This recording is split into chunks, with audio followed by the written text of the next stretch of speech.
Hola amigos y amigas, en Arriba el Agro nos reafirmamos pues con nuestro compromiso con el desarrollo del sector agrario, ¿no? Y por ello, ¿no? Estamos presentando una serie de entrevistas con un contenido distinto al habitual, ¿no? Esta vez vamos a hablar, ¿no? De un tema de fondo, vamos a tratar temas de fondo que tienen que ver con la realidad actual del agro en el Perú, ¿no? Se trata de entrevistas a los protagonistas de la agroindustria en nuestro país y para esta edición eh, tenemos un invitado muy especial que es Juan Carlos Paredes. Él es gerente general de Agrícola Pampa Baja. Y con él vamos a conversar de estos temas en este podcast que se llama Hablemos de Agro. ¿Cómo está Juan Carlos? Bienvenido al programa. Hola Gabriel, mucho gusto estar acá contigo. Solamente corregirte una cosita. Yo soy director de Agrícola Pampa Baja, fui gerente durante 23 años, pero ya Ajá. hace 2 años hay una gerencia, digamos, no familiar que se ha hecho cargo de la compañía. Perfecto. Muchas gracias por la aclaración, Juan Carlos. Ahora sí, hablemos de agro. La primera pregunta, ¿hay un gran desconocimiento, tú crees, de la opinión pública en relación al sector de la opinión pública y de la clase política también, ¿no? O sea, siempre hay esta percepción, digamos, que el agroindustrial es casi como un señor feudal que latiga a su trabajador, ¿no? Mira, yo creo que sí, existe ese muy gran desconocimiento que la población tampoco tendría por qué conocerlo, ¿no? Es un poco una función también de nosotros hacernos conocidos en ese aspecto.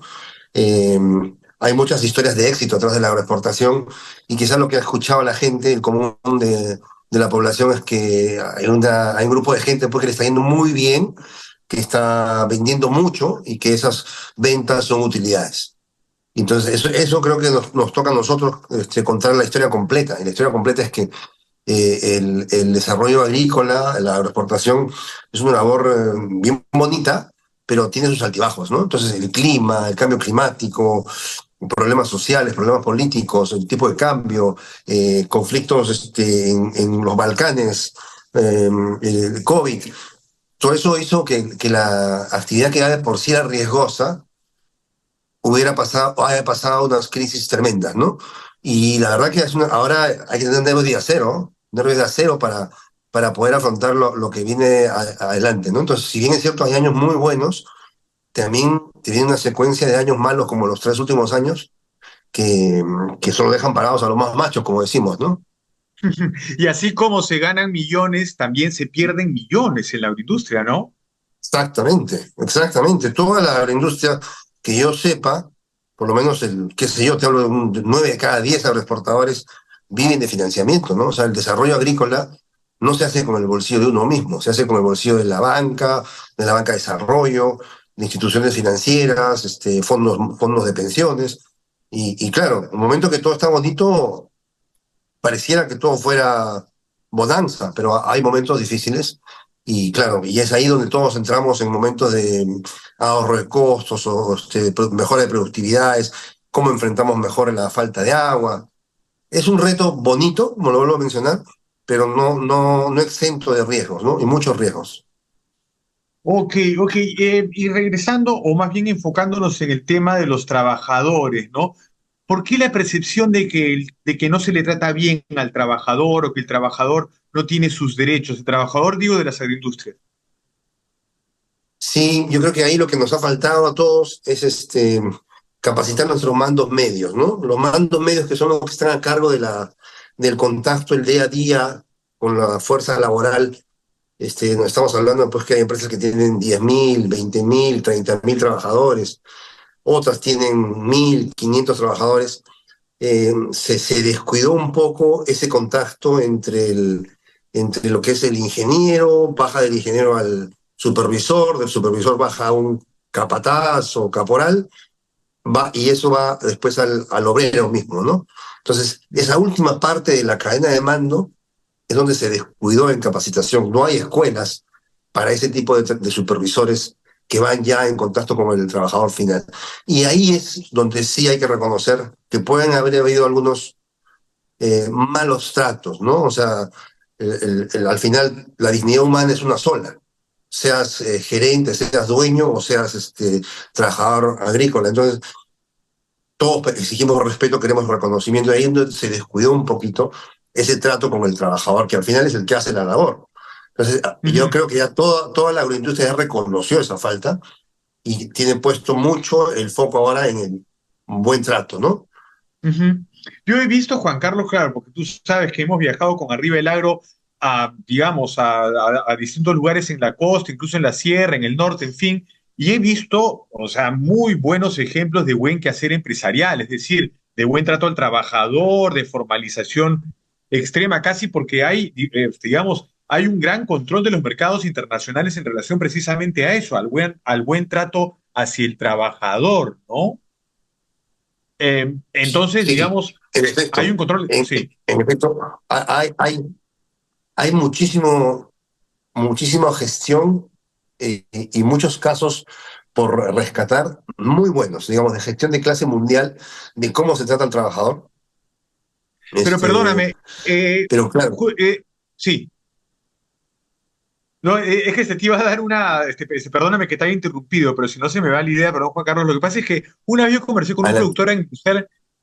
con un productor agroindustrial y me dijo que, claro, yo te he dado, ¿no? Digamos, un testimonio de que sí, efectivamente, yo, digamos, con mis propios ojos he visto y he recogido testimonios de trabajadores, digamos, que han visto mejorar su estilo de vida y han visto mejorar su proyecto familiar, digamos, y personal, ¿no? Pero basta que una empresa haga la cosa mal porque los trabajadores van rotando también, ¿no? Van rotando. Entonces, así como trabajan en empresas que hacen las cosas bien, por ahí les toca ¿no? Trabajar en una empresa donde no hacen las cosas bien, entonces ahí entra, digamos, la desazón, el disgusto, ¿cierto? Cierto. Y lo que pasa, como tú bien has dicho, es que basta que haya una persona descontenta, el 0,1% de tu población laboral esté descontenta porque algún supervisor tuvo algún problema familiar y gritó más de la cuenta o levantó la voz, esa persona es la que al final sale en las noticias, al final es la que hace la denuncia y la que dice que en esta empresa X y Z de Ica, de Trujillo, de Arequipa, se maltrata al trabajador.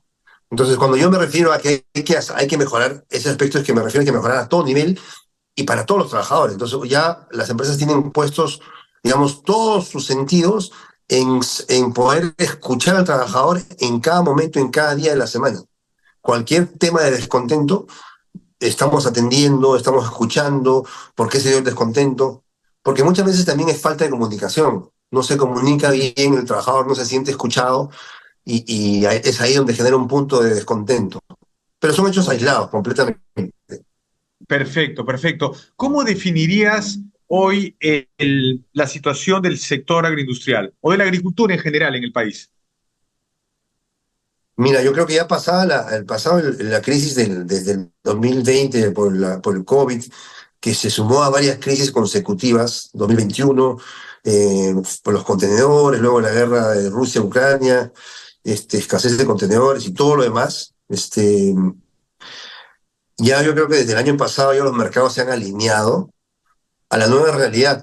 Y la realidad es que eh, mundialmente hay un cambio climático y se ve, ese cambio climático se ve, por ejemplo, en la península ibérica, en España, una crisis sin precedentes de falta de agua, se ve con este año, con unas lluvias tremendas de lo que es la Brasil, en la zona uvera de Brasil, que les ha afectado en su producción de uva y que Ujú, beneficia a Perú, pero unas son de ujú, cal, otras de arena.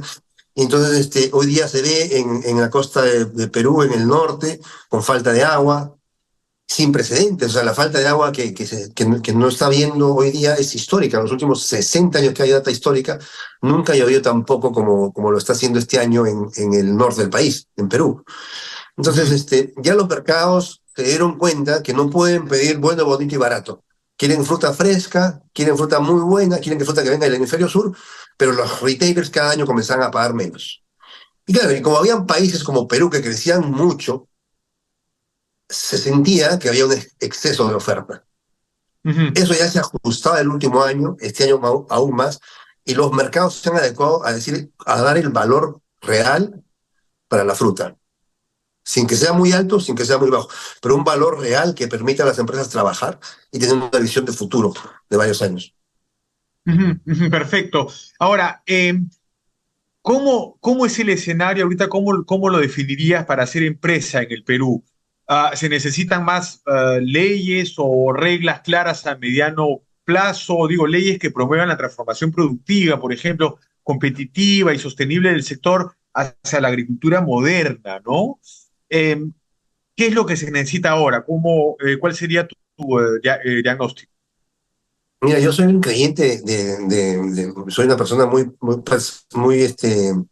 creyente del liberalismo, ¿no? Pero no liberalismo a Ajá, ultranza, sino de que el gobierno debe tener muy pocas manos en lo que es la inversión privada. Pero el tema actual de Perú es que el gobierno lo que hace, lo hace mal. Lo hace mal y si bien es cierto, por ejemplo, hoy día tenemos los empresarios una expectativa de que salga una nueva ley agraria que no nos dé más beneficios, sino que simplemente corrija algunas distorsiones del mercado que hay. No tenemos ninguna seguridad que este gobierno hoy día promueva una nueva ley agraria y en 12 meses esta ley se cambie por otra ley agraria. Entonces, se dio una ley agraria de promoción de la agricultura de exportación en el año 90 con el gobierno de Fujimori. Esta ley duró durante más de 20 años. Eso dio seguridad a la inversión. Pero hoy claro. día, el hecho de que sea una nueva ley agraria y que la inestabilidad política del país haga que se pueda cambiar en 6 meses o en un año, no da ninguna garantía para las inversiones. Entonces, evidentemente le quita el incentivo a invertir en un sector tan difícil como el nuestro, que es la agroexportación. El hecho que, por ejemplo, el gobierno en menos de 24 horas dicte un sábado que se elimine el drawback, que es una devolución de impuestos, y luego de 48 horas lo vuelva a reincorporar, no te permite tampoco una estabilidad para poder planificar tu sistema de flujo de caja financiero. O sea, ese 3% viene a la compañía, bueno, el sábado no venía, el lunes regresó. Entonces esa Entiendo. inestabilidad, impredecibilidad, no le hace nada bien a los ojos de inversionistas. Entiendo, entiendo. Entonces, la situación no está firme para poder hacer empresa. ¿Tú dirías eso?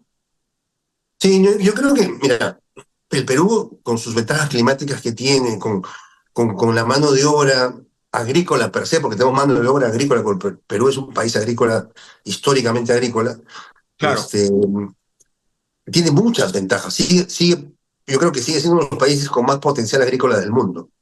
Ujú. Pero podríamos tener un desarrollo mucho más rápido. Yo creo que hay países, hay continentes, por ejemplo el África, que tienen muchos problemas políticos, más que Perú, problemas sociales, problemas tribales, problemas de religiones, que nos está agarrando un poco ya el ritmo. Y claro, y una vez que comienzan a entrar, comienza a haber desarrollo, se desarrollan las poblaciones pobres de África, comienza a haber más estabilidad, y esos países es muy probable que nos alcancen después. No nos olvidemos que el África también está en el hemisferio sur como nosotros, atendemos en las mismas ventanas que atienden ellos.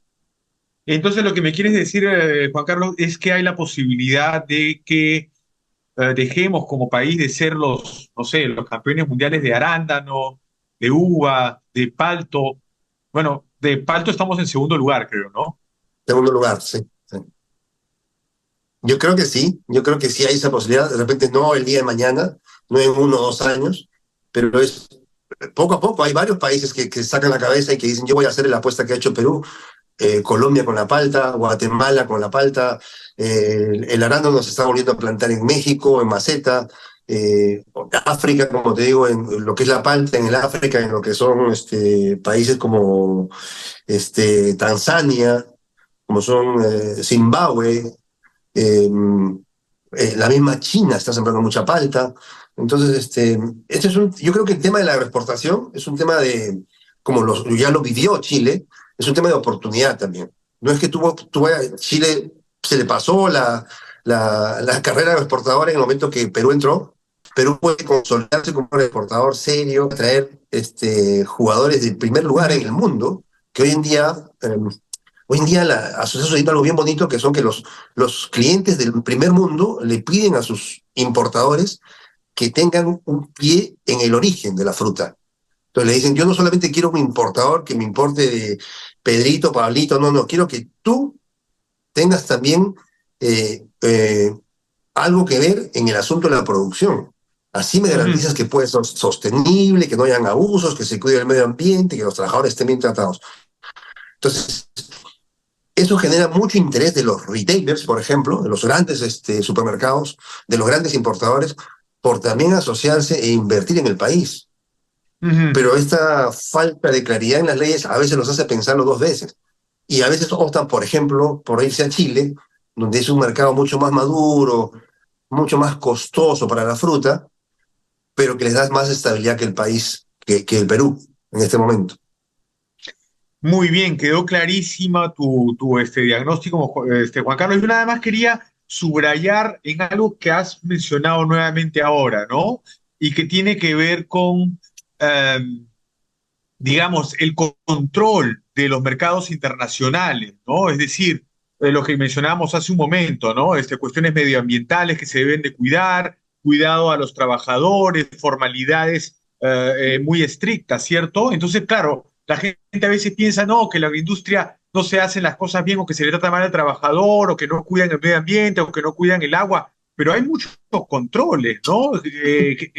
Internacionales, digo, que hacen que la agroindustria sea o tenga, digamos, que actuar bien, digamos, dentro de los parámetros en los que debe actuar, ¿cierto? Totalmente, totalmente.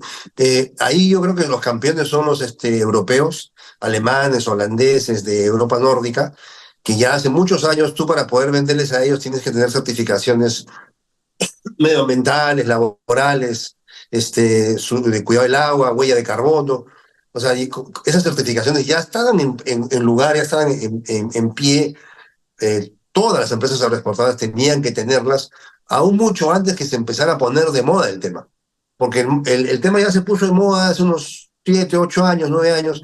Hoy ya todo el mundo habla de sostenibilidad, de que es sostenible, de que protege el planeta, ¿no? Pero eso se tuvo que hacer hace mucho tiempo. Cuando, por decirte un ejemplo, nosotros en Agrícola Pampa Baja, nosotros ya promovíamos, y digo promovíamos y éramos una empresa abierta a sindicatos mucho antes del ingreso de la presidencia de Pedro Castillo, Hmm. donde, digamos, le dio fuerza a los sindicatos y todo, y bien, ¿no? Ustedes Pero promovían nosotros ya, los sindicatos en Pampa Baja. claro, los sindicatos están promovidos por nosotros mismos Ok. ponemos en la entrada de los fondos que somos una empresa abierta al sindicato, es más, tenemos un sindicato que ya tiene más de 5 años de antigüedad, pero yo creo que lo importante, más allá del sindicato, es tener un diálogo abierto con los trabajadores. Tú tienes un diálogo abierto con los trabajadores y ellos pueden hacer sentir su voz y su llegada a la dirección de la compañía y sienten que se les escucha. Los sindicatos son una ayuda, pero no son la herramienta fundamental para nuestra gestión, porque el trabajador tiene llegada directamente hacia las cabezas de la organización. Interesante lo que me estás contando, Juan Carlos. Eh, una última pregunta para cerrar, y tiene que ver con el pequeño agricultor, ¿no? O sea, ¿a la agroindustria le va bien? ¿Al pequeño agricultor también? Yo, por ejemplo, he visto muchos casos en mis viajes y reportajes que hemos hecho con Arriba el Agro de trabajos, incluso hemos trabajado o hemos, digamos, contado la historia de Buen Casero Agrícola de Pampa Baja y tiene que ver con la inclusión del pequeño agricultor en la cadena agroexportadora, ¿no? Un trabajo conjunto entre pequeño y la empresa privada. Sí, ¿Cómo? Sí. yo creo que, mira, es un tema muy importante el que mencionas, del pequeño agricultor. Creo que, por ejemplo, el tema de la palta Hass es un tema ejemplar. Perú hoy día tiene cerca de 77.000 hectáreas de palta Hass, de las cuales 26.000 hectáreas más o menos son de agricultores entre 0 a 2 hectáreas. Entonces, estamos hablando, grosso modo, de 30.000 familias que participan del proceso agroexportador de la palta Hass, del segundo exportador, como bien dijiste, del mundo. 30.000 familias. Entonces, Wow. ellas evidentemente no tienen por qué tener el conocimiento de mercado, financiero, técnico. Es más, no lo tienen. Simplemente son estas familias, empresarios, emprendedores que se suben al carro, dicen la palta se está vendiendo bien, voy a dejar de criar mis cabritas, de sacar ¿no? lechecita de la vaca o alfalfita, o hacer maíz, y me subo a la inversión de la palta porque hay una empresa que me puede cobrar, que me puede comprar la producción. ¿No? Entonces ahí nosotros en gremios, por ejemplo en este caso en Projas, lo que hacemos es brindar esa capacitación de mercado a su nivel, técnica y sobre todo de buenas prácticas agrícolas, porque una certificación de buenas prácticas agrícolas, una empresa grandota de que factura 50, 100 millones de dólares es muy fácil de hacerla, pero los pequeños agricultores es más difícil. Entonces, todas esas buenas prácticas, buenos manejos, gestión de pesticidas, gestión de metales pesados, los exportadores medianos y grandes nos hemos dado cuenta de la necesidad de extrapolarlo al pequeño agricultor. Porque además te cuentan la historia bonita de la agroexportación. Te van a decir, oye, un ratito, la agroexportación es así. Tú tienes que contratar gente cuando hay cosecha y luego tienes que darle de baja a esa gente porque no hay cosecha. Y explican eso y hacen entender el negocio a la población en general. Porque nosotros hemos tenido, como tú bien lo dices, conversaciones con gente que te decía, ¿por qué sacan la fruta y la venden afuera si acá en el Perú tenemos hambre? O sea, la ama de casa puede pensar eso, ¿no? Entonces es una falta de Claro. información total. Entonces, el involucrar a los pequeños productores genera sostenibilidad en el largo plazo, da estabilidad social al negocio agroexportador. Y todos lo hemos comprendido así, todos estamos haciendo en mayor o menor medida algo con el pequeño productor para ayudarlo, para que le vaya bien. Perfecto, Juan Carlos. Muchas gracias por tu reflexión, por tus reflexiones. Aportan mucho a esta discusión que tiene que ver digamos, con la línea editorial de este podcast, ¿no? Que es hablar de la realidad agrícola en el Perú. Muchas gracias, Juan Carlos. Ha sido Juan Carlos Paredes, Gracias. director, ¿no? De Pampa Baja, ¿no? Ahora eres director de Pampa Baja, ¿cierto? Así es, director de Pampa Baja, Director de Pampa correcto. Baja, presidente de Projas. Bueno, ha sido todo por esta ocasión. Muchas gracias nuevamente, Juan Carlos. Quedamos a la disposición de ustedes y a la tuya también, Juan Carlos. Y nos vemos Muchas en una gracias, a ti, siguiente Gabriel. ocasión. Hasta luego. Perfecto. Hasta luego, gracias. Gracias.